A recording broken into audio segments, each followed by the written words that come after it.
Hello everyone, welcome back to Online Help Guide. Today in this video, I'm going to show you how to create a WhatsApp group. So watch this video till the end.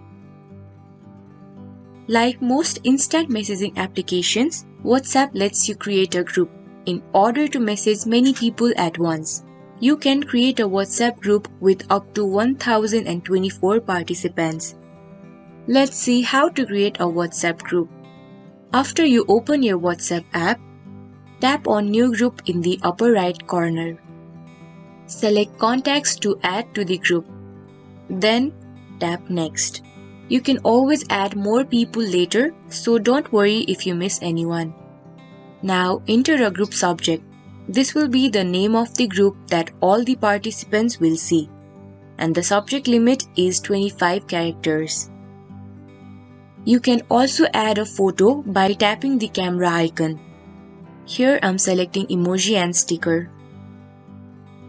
Once done, tap on Done.